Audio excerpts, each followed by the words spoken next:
amigos, esto es Imagen Empresarial. Como le he venido diciendo a lo largo de esta transmisión, estoy muy contento porque estamos en Conexión Tampico, transmitiendo desde Imagen Tamaulipas, aquí en Tampico. Bueno, Tamaulipas es muy grande, pero ahora estamos aquí en Tampico muy contentos y sobre todo más porque está conmigo en esta transmisión Juan Antonio Solves. Él es socio fundador y director general de Alpasa, Servicios Inmobiliarios y Logística en México, y además más contento porque me va a tocar y me invitó y le agradezco mucho al puerto de Altamira, y le decía ahora que pues es de estas cosas que realmente ayudan a comprender cuál es, digamos, el corazón económico de México, en un momento además en donde el tema logístico es fundamental. Uno de los asuntos que hemos observado en 2020, 2021 y en lo que va del 2022, pues no hablamos de otra cosa que no sea cadenas de suministro, particularmente en el 2021 y 2022, todo el tema logístico de los contenedores, etcétera.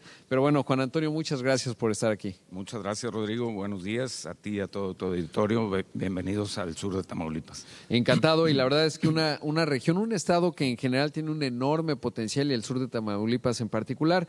Y comenzaría por preguntarte, ¿qué es Alpasa? ¿Cómo describes a la empresa? Claro, Rodrigo. Alpasa somos una empresa mexicana que formamos parte del grupo DPH y nos definimos como un operador logístico basado en activos. También nos conocen como una 3PL. Alpasa lo fundamos hace casi 16 años y hoy tenemos presencia en varias ciudades, como lo son Altamira, aquí en Tamaulipas, donde nacimos, en el puerto de Progreso, en Yucatán, estamos en Aguascalientes y hemos tenido operaciones en Salina Cruz, en Oaxaca, y de manera muy importante ya tenemos presencia en 2 de los municipios de la zona metropolitana de Monterrey, que son Salinas Victoria, en la zona de Interpuerto, y en Marín, junto a Apodaca y Pesquería, que son la zona de mayor crecimiento en esa región.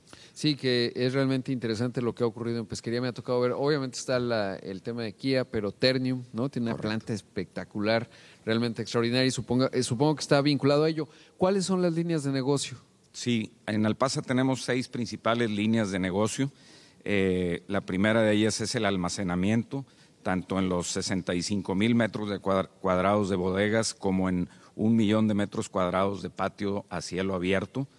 La segunda línea son los depósitos de contenedores, que son infraestructura al servicio de las principales líneas navieras para que el importador devuelva el contenedor que utilizó y el exportador tome los contenedores que necesite para enviar su mercancía al extranjero. También tenemos recintos fiscalizados, un recinto fiscalizado estratégico y un depósito fiscal.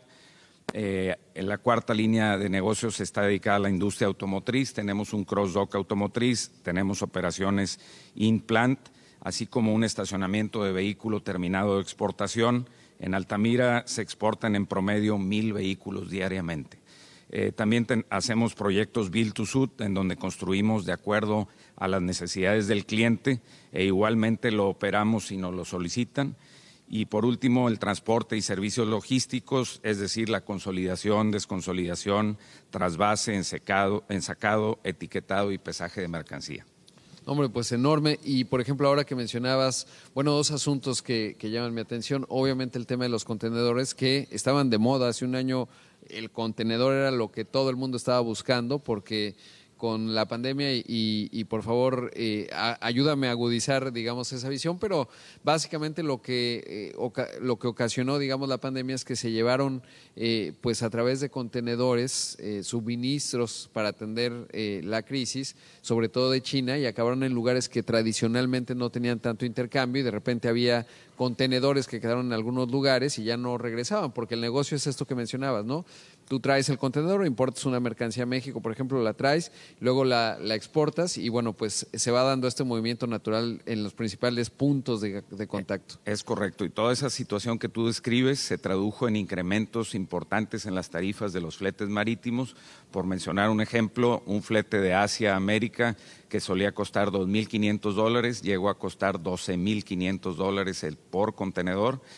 Afortunadamente esos precios se están nivelando, están regresando los precios a niveles prepandemia. Y que eso conecta con algo que le he ido contando a lo largo del tiempo, que es la inflación. Por eso es que el año pasado se planteaba, cuando los banqueros centrales observaban el fenómeno inflacionario, decían es transitorio, porque evidentemente había temas logísticos que incrementaban del lado de la oferta los precios, por esto que cuentas, ¿no? Subieron 10% el costo, por ejemplo, del flete, pero después, bueno, otros fenómenos, y eso ya es otro tema, la inflación se vio más complicada. Y mencionabas, por ejemplo, el tema de automotriz, y por eso supongo yo y saber la vinculación con Aguascalientes tiene que ver con ello, ¿no? Sí, correcto. Precisamente aquí por Altamira se exportan muchos vehículos producidos en Aguascalientes y, por mencionar ejemplos, un cross-dock automotriz tiene una función de liberar el contenedor en el que llegaron esas autopartes, porque dentro de la escasez y los altos costos por las demoras, que cuando se incurre en un solo día de demora por contenedor,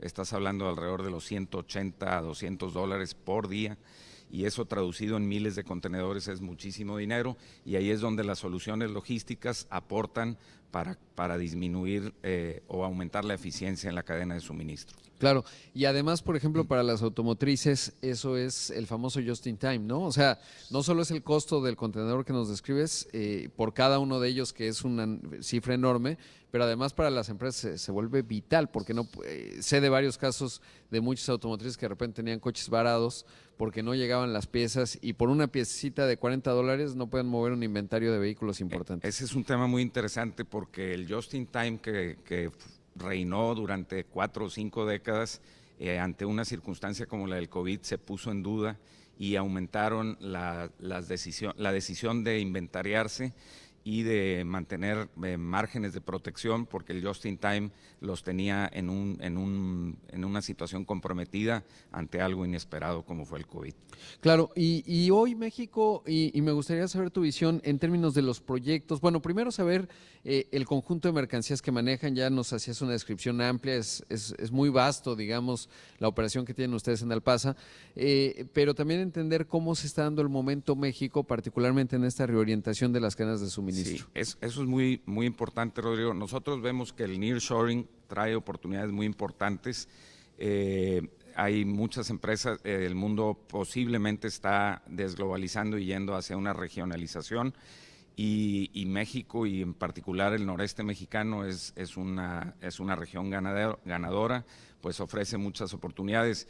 Y curiosamente también no solo la relocalización de producción de Asia a América, hay algunas empresas europeas también considerando relocalizarse, esto debido a los altos costos de la energía en Europa y a la circunstancia que el tipo de cambio del euro ahora presenta, que vuelve atractiva las exportaciones hacia los Estados Unidos.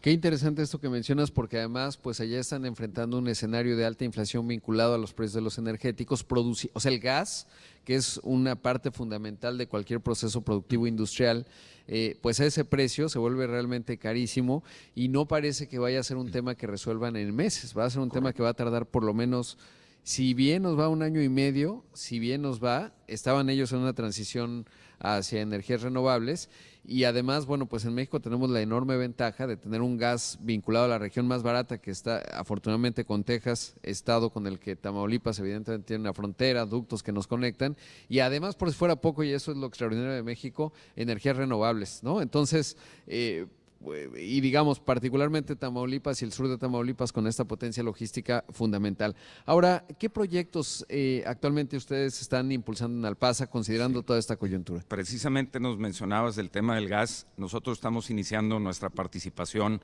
en el proyecto del gasoducto Puerta al Sureste, proveyendo la infraestructura y servicios necesarios para el lastrado de los 60,000 tubos que pesarán 20 toneladas al final del proceso y se recepcionarán y embarcarán nuevamente en el puerto para ser llevados al barco tiendetubo. Todo esto igual que lo hicimos en el proyecto Gasoducto Sur de Texas-Tuxpan, que se construyó en el 2017.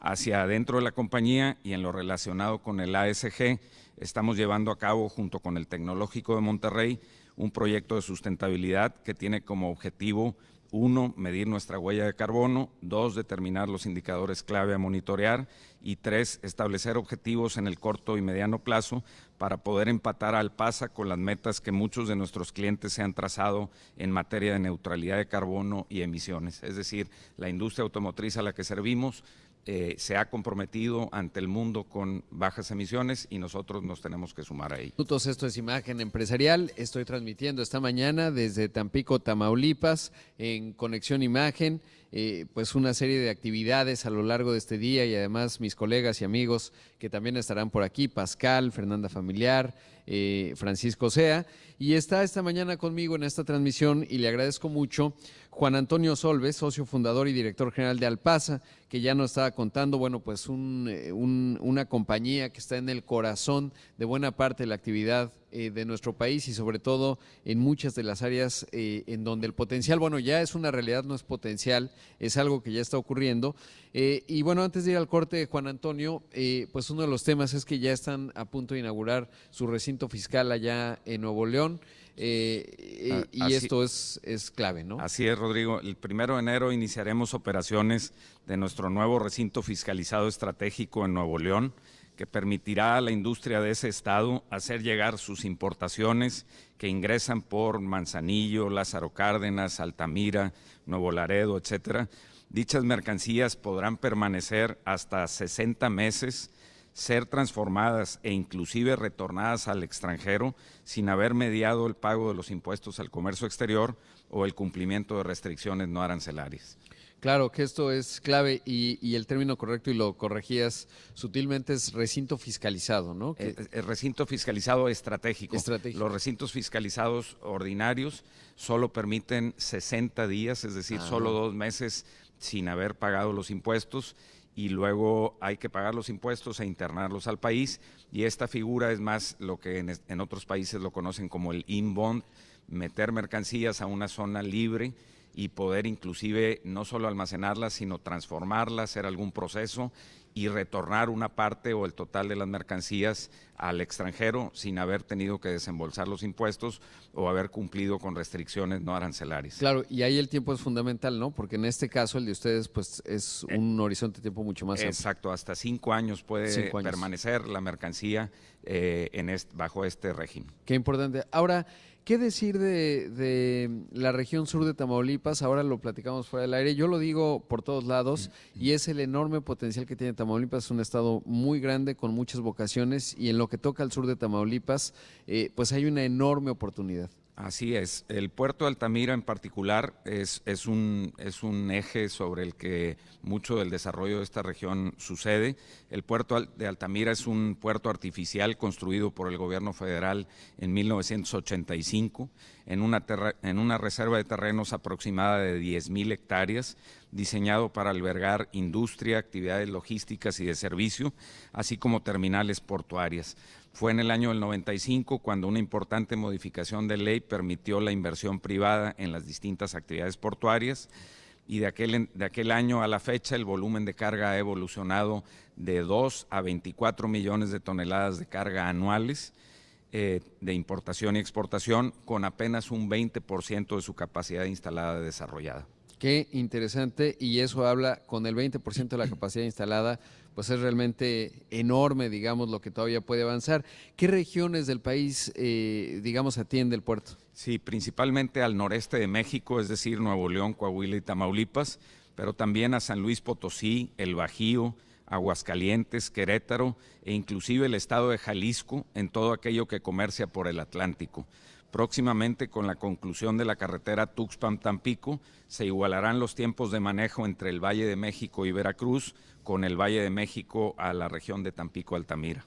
Pues la región de mayor crecimiento, o sea, digamos, los 3 estados, Tamaulipas, Nuevo León y Coahuila, por ejemplo, obviamente Jalisco, pero sobre todo es este punto de conexión. A veces vemos mucho México, obviamente, de cara a la región Norteamérica, que ahí está lo que ya mencionabas hace un momento, ¿no? Finalmente Nuevo León, todos estados fronterizos. Luego está la parte de Asia, que también es muy importante, pero no olvidar que tenemos un acuerdo de libre comercio con Europa, ¿no? En donde, pues ya también lo decías, muchas empresas están pensando relocalizarse comunicarse, no solo desde Asia hacia México y hacia la región Norteamérica, sino desde Europa incluso, porque la situación está bastante complicada.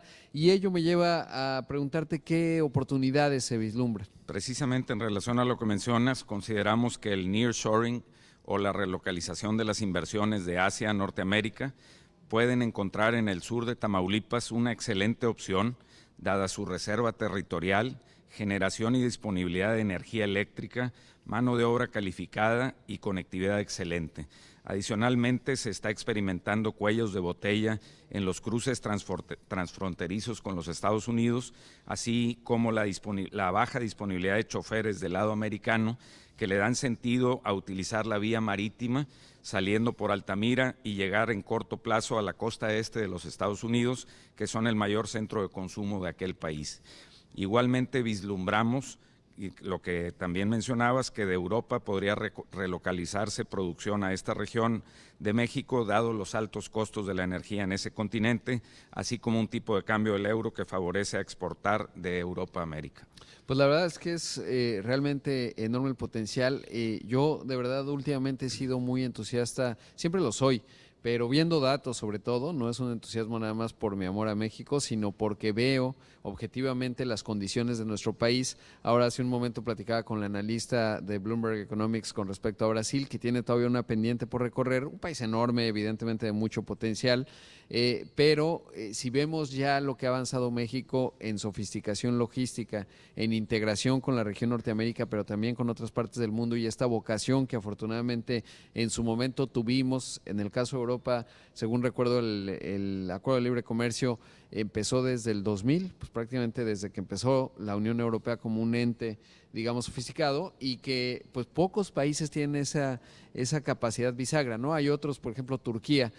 Turquía conecta Asia, digamos, Medio Oriente, Asia Central con Europa. Pero en el caso de México, por el tema naviero, pues que estamos conectados con prácticamente con todo el mundo, más el ascendente digamos, de América del Sur, de Latinoamérica. Ahora te preguntaba, oye, ¿y qué pasa con la parte, por ejemplo, del acero, ¿no? En la zona de pesquería, y pues viene planchón de Brasil, ¿no? Es correcto.